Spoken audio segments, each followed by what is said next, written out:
Alors, entre nous, normalement, ça va pour la oui, on attend l'autopsie. Vraiment, qu'est-ce qui s'est passé? Mais il y a des analystes. Quand tu me dis la vérité dans la télévision, attends, la sécurité, vraiment. Comment tu trouves ça? Sécurité, ça vous savez que mais c'est la politique, maman. Mais on n'en discute pas, Jérémy.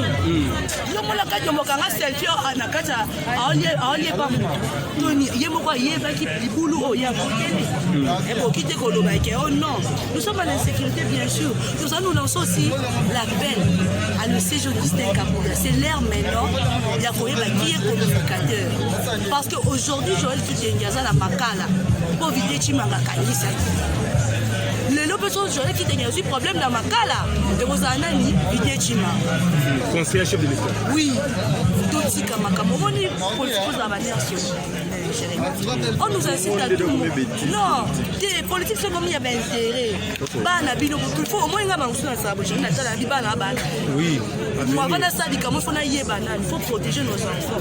Donc, il y a des gens qui ont lésé. Donc,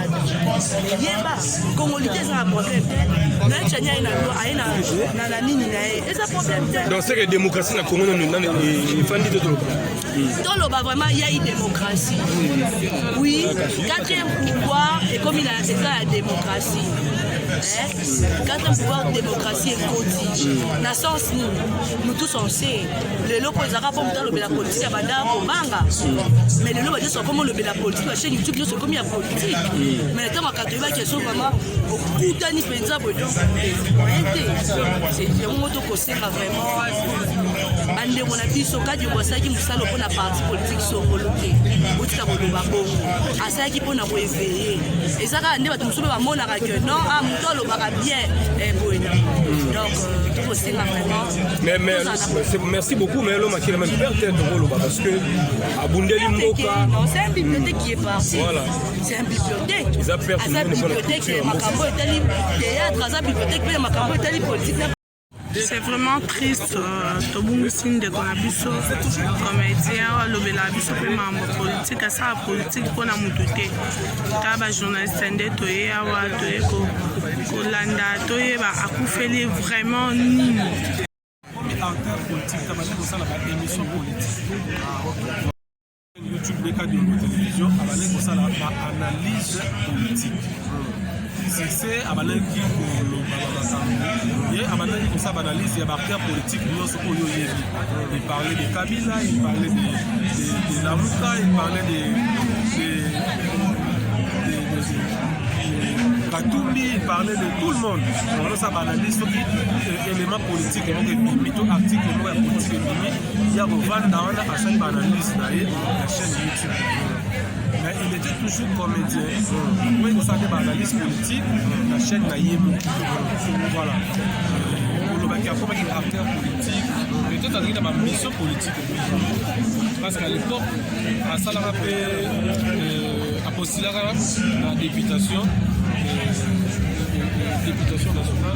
nationale, mais malheureusement, à Botaka a été. Mais à Botaka politique, il était capable de faire politique. Après, il y a une mission politique. Mais ma mission politique, il est capable de faire politique. Voilà. Est-ce que l'enquête est famille, ça a déterminé. Il faut qu'il y ait un terme de crime. Il faut enquête police pour ça en ça en gros. Et puis je pense que parmi les gens c'est un champion du WAF. Donc on s'est appelé autopsie encore on dit autopsie au salama enquête pour envoyer pour la salle de crime voilà famille ça il faut qui sont derrière tout ça qui est derrière ça donc ça nous a dit famille ya théâtre ya maïsa vie émotion maman Chakuna le Silité et cette fois-ci Kadoumbe est parti invité Adam Fouzou merci beaucoup émotion les hommes déjà pour moi na matanga ya Machapo là nous c'était prévu pour dans le programme ezalaki avec les lots beaucoup na Machapo parce que Machapo banai depuis mercredi il fallait mercredi le ezalaki ta sortir oui ouais et ça dit moi boye donc on a une réunion na président Masuku na président Lombe na vice président ya ITPC Ngalufa na bureau ya Simba na Safuri par rapport au programme de Machapo. Et dans cette réunion, il y a le président Massoumou P. À mettre le solo, il y a Kadiongo. Il y a la passe l'hôpital. Mettre le solo, il y a des mots qui sont malades. Qui Mario est décédé ou bien non, il n'est pas décédé. Parce que voilà, le là qui a dans ma grande surprise à lever les mots les noms de tombe la famille artistique déjà vraiment pas ces années mais ça quand tu pour la bateau peut-être Kadiombo si babengi na village natal na bango mutu nyonso ayebi liwa ya Kadiombo yebaka ke yoko zolanda Kadiombo nga petit avec mukuna na lobi boy ko banda lelo Kadiombo soka koti lelo na malili eza mukolo aliboso mukolo mibale okolanda Kadiombo okolanda Kadiombo po Kadiombo ba makofi bobeti na nzoto ba biloko bobeti na nzoto oyo bozolo ba bokotela ki botiki libota na ye na pasi obomaka na mbeli okokufa na mbeli nazolo ba s'il te plaît bien aimé makambo ekomi awe ekomi makambo ya mabe kobanda lelo tokolobela makambo politique te démocratie tokoloba te poso ki tolobi tokoluka ngai vome tokata makambo ya politique tokoloba lisusu makambo ya politique te ba politicien bo misalelaka ba propagande biso pe ba comédie tosalaka makambo na biso potang tobelaka boyaka toujours na retard nalingi naloba boy Kadiombo asi akoti ndako ya manili problème eza te bochoke biso na ba propagande na bino ba politicien bolukaka biso te po soki tolobi ba vérité eza moment bokoluka biso boboma biso bolingaka kaka tokumisaka bino tosanjolaka bino bokomi banzambe te boza banzambe te toza na shoki ya makasi botika mwasi wana veve atikali bongo bokoya na bamasungi na bino ya baloso na ba will ya hypocrisie na lobi ko banda lelo botika biso tovana yo yesiko to yeba quand même Kadiombo kufi na cause ni c'est quoi la cause de mort ngana ya baki Kadiombo azobeli lelo na yoki na tongo voice ya mwasi na ye esalinga paisi mwasi alobi nini mwasi alobi ke bakotela Kadiombo babeta Kadiombo il a été attaqué asalaki par émission nde toyoki émission moko asalaki attaquaki homme politique moko na sima émission wana ndenge basali nini abomi atanga ko modèle nakotanga te po bakotinda pe baluka ngai non toza démocratie état de droit papa état de droit liwa na ndi état de droit otika babétise akaliwa akoti malili bakunde alobi ntango akoti moke est-ce que état de droit esekwisi ye otika babétise tokotanga bakombo na bango te naza mpe na ntina ya kombo ya mutu te eloko ngai nalobi kaka toza na pasi soki justice ya solo ezali tolandela likambo otina suka mpo Kadiombo akoki kokende ofele te Kadiombo bandi teatre lelo te nani Kadiombo asaleli propagande te nani Kadiombo asali makambo na ye te ekomi lelo Kadiombo aloba ba vérité Kadiombo akota ndako ya malili ba vérité sur les Katanga pasi tokolanda soki bavoka bakoleka presse ezao boluka bavoka toyeba mais eza pasi propagande na bino bomisalelaka na bana na bino na basi na bino na bandeko na bino basimba bafamfa basimba bamikro maquillage ya artiste moko te koya kosalela propagande nalobi mama papa kongolite nde azobomisa bato toloba te nakoloba makambo wana te oyo ngai nazoloba ngai oyo famille ezanga griffe toza na ndeko na poto te toza na ndeko na politique te po ntango nakoloba okoyoko makala eza polele mais yo ozoloba likambo ya pasio eswi ngai yo aza de père et de mère congolais loba te papa naza de père et de mère je suis Kassaya à 100%. ya tata na mama. Donc vraiment naza mwana mboka mutu nyonso ayebi soko lingi na yebisa yo na collection carte électrique ba collection na place na botam. Kadio Mbaza étranger. Kadio monomo na ki azalaki étranger. Boba bomi congolais ndingi. Na yebite bomi tunana. Bomi tunana. Lelo na Congo na yebite soki liberté ya koloba salaka. Démocratie. Soki to lobby boko yoka likam. Na meki koloba bakoloba malamu to mibomba to kufa nango na mutema. To kufa nango na mutema likambo ezate. Mokilo oyo eza ya bino. Mais boyeba kango après mokili mususu ezali. Ni fait le beso de la bino. Soki bobongo li mutema te na beti sete na lobi boy. Toko luka bino ate na li fait lo. Na koyebisa tata na lobi tata bakisela bango moto. Muto oyo agomaki na mbeli fasika pe makasi. Amen. Yo criminel bomaka famille na yo pe bakosila. Okota ki likolo MC ya $50,000 to 10 000 to 5,000 obomi molimo ya mutu. Ok, likambo ezate okotikala kolala kimia te chibwa chenu kumesu okolala kimia te na petit évêque na lobby akula na lobby Kadiombo 50 saye Kadiombo asa congolais de paix et de main batu nyoswe sika bosali boyo kangai pesa bamba shabandu babomi muninga na bino congolais de paix et de main bande ko ya Kasai na yebisa yo lelo balala kimia te bakake lobake Kadiombo mutolo kundama na mabele ya Congo te soki Kadiombo mutolo na ye kundama na mabele ya Congo bokola la kimia te mais là petit évêque tout le baké guerre et jonction entre Katanga na Kasai na yebi makambo wana te pona kalezana ki Congo tozana makambo wana te guerre ya Kasai na nini sila déjà tozana nini biso nyonso toza bomoko Congo nyonso eza Congo moko mama moko tata moko yo mobutu aloba lo e pour ya tingi pululu na yebi yango te papa ngana zoloba makambo ya artiste comédien na kotaka na assemblée nationale te bokende kuna na assemblée nationale bokende kotuna bango pota mtokoloba makambo aloba kuna ekomi o likambo ya bamaneti na bango bakitisaka eluki ya biso pardon dodo kolo bolimbisi naza na choc vie Kadiombo rock avoiti na kati ya ndako ya malili oyo moko aloba ko bovati te mais lelo bavati si ndako ya malili akomi poisson aza malolo sunga molimo ya Kadiombo elala te Kadiombo oza mwana mobali kolala te lamuka ta lelo kaka na morgue molimo no esi ekele esi ile bakima bambangu baloba ke Kadiombo abimela kibiso zamba lola pambola bino nyonso. Merci. Ozomona awa toza awa na cinquantenaire donc paga ekoti awa likolo ya artiste mso comédien Tatuka Lomo donc passe na motema ouais pas na ngai yete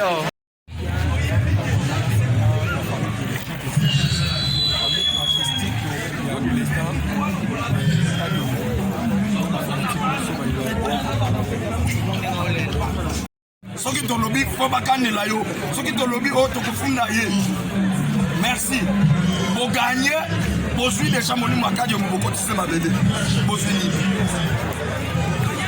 nini baartiste oyo bozosabote eza nde foti mpe ya baartiste po bozalaka mpe bomoko te soki bozalaka bomoko nde likambo bo esalami tout l'artiste alingaka sangana bozali même marche bino bata presse bozwa liberté ya presse eza mpo botelemaka ya baartiste eza kaka kowelana kobundana ya butu moi ya ndeko na bino azokota ndako ya malili botelema ata marshe ya pamba bosenga po bomarshe vers mutu oyo bazotanga kombo boza te bazobomba pourkui bazobomba mwasi na bandeko bomba IDPS chrétien nyonso na simba na mboka oyo banda ko protéger et pourquoi pas ko protéger bato ba défendre mboka te na ta oyo pourquoi ko protéger bato ba défendre mabele te na ta oyo ari manjio a pe perdre asa a critiquer makamo konza mboka ala ta kabila na simba banda ko protéger ba on a pe perdre alors alors biso pe tosengi protection ya mutu nyonso tu soutenir pouvoir en place oza na droit oza protéger na mokonzi ya mboka na bainstitution ya makambo nyonso tu moi c'est que comme itro soko otiatembe toyebisi bino nyonso tu na bamessage bopesaki koma sikoyo ebandi lokola koma ebandi tokovisite bino mpe makambo oyo bosali na Kaliombo merci esili te mpo biso tokovisite bino mutu nyonso to aza na dossier oyo toyebi yo tokovisite yo moi c'est que comme na bino moko comme na bino bouti na makambo na bino na baétranger kuna boyena na mboka o totelemela bino te tokoidentifie bino loi wana ekoleka na ko na milice oyo tokokita palais du peuple loi wana il faut leka tokoyeba qui est congolais qui n'est pas congolais loi wana faut leka toyeba mpe congolais de père et de mère ozobanga mpo wani pourquoi seulement kaka Moïse Katumbi nde ozobanga pourquoi kaka bino nde boza agité na kati ya loi oyo si vous savez boyebi très bien que Moïse Katumbi aza congolais bobanga mpo wani c'est bon tolandi makambo nyonso to ezoleka loi oyo il faut leka biso peuple congolais tosengi loi oyo eleka badepute nyonso tu soko vote loi oyo te tokovisite bino trop c'est trop mutu nyonso to soutenir bainstitution il faut sa protéger ezala même député oyo nani Pululu il faut la protéger babétise ekomi koleka trop na kati na mboka oyo même tiki Pululu faut la protéger peuple congolais boyoki nde naoloba na kati ya na méchant mabe na méchant na mabe oko tiatembe c'est bon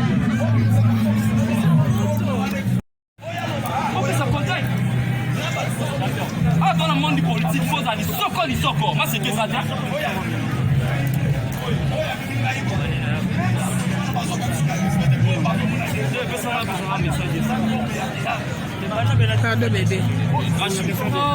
question de la déclaration qui c'est la déclaration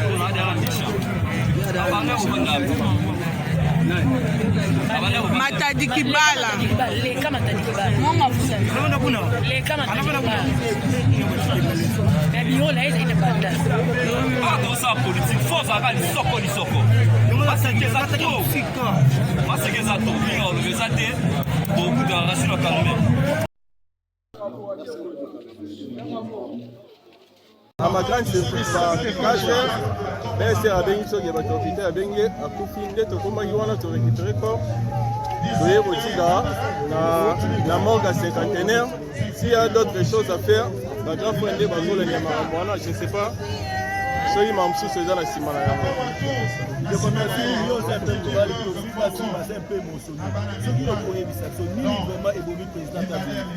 On a dit qu'il va côté là qui va bêter na Boutou, c'est vrai?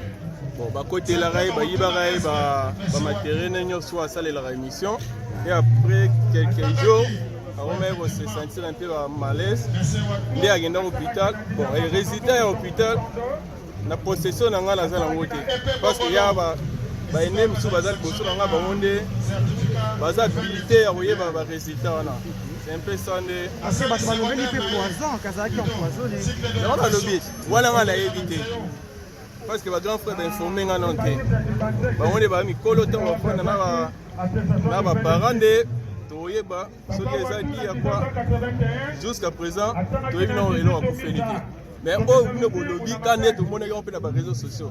Mais nous la famille on n'a rien. On a dit déjà par rapport à l'émission tout ça récemment il paraît que le blé maman Moïse Katumbi par après la congolité ça arrive. Nyon sona à l'obéla qui il faisait les émissions politiques et qu'il tirait Nyon Savaner au Lobé. Bon, la évité, reste à vérifier.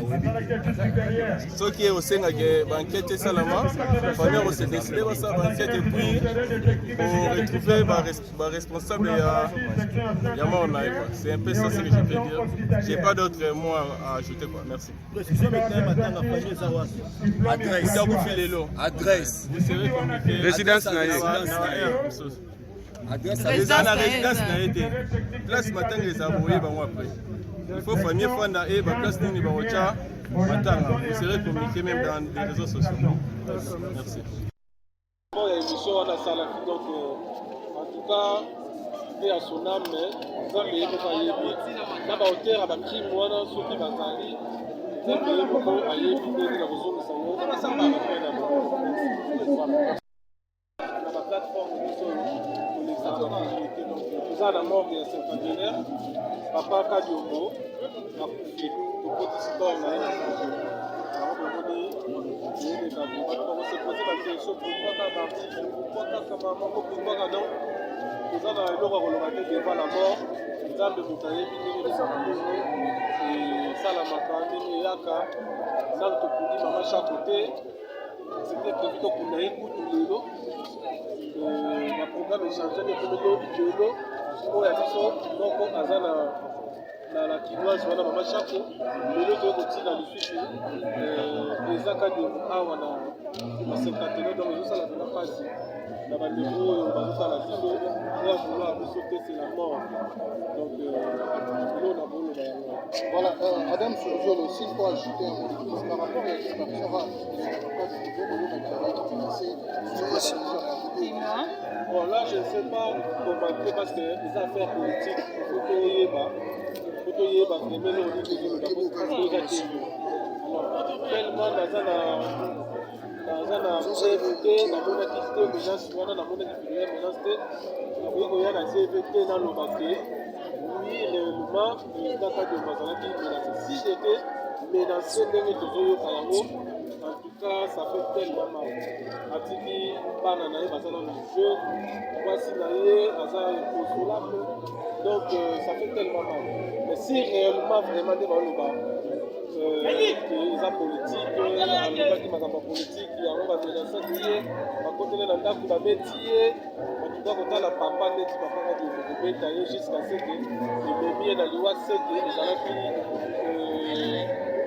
vraiment grave pour la bêta qui est vraiment grave pour beaucoup plus favoué vraiment ça fait mal mais sur les politique d'autres on va discuter sur tout le monde est comme tout le monde sur ma baisse à l'éto tout ça l'analyse politique donc tout ça va journaliste parce que papa Kadiongo étant comédien oui mais à comment qui peut présentateur de l'émission de la chaîne YouTube Naye Kadiongo télévision alors ceux qui déjà qui alobaki eloko moko asalaki analyse moko ya élément moko politique alememie na liwa boye esenge bazopekisa biso liberté de presse eza wana liberté d'expression pouvoir oyo balobaka toza 5e pouvoir na ndenge ya constitution eza wana voilà si soki yango vraiment nde bebe na liwa vraiment c'est triste. Donc, on dirait ça parce que ma dernière information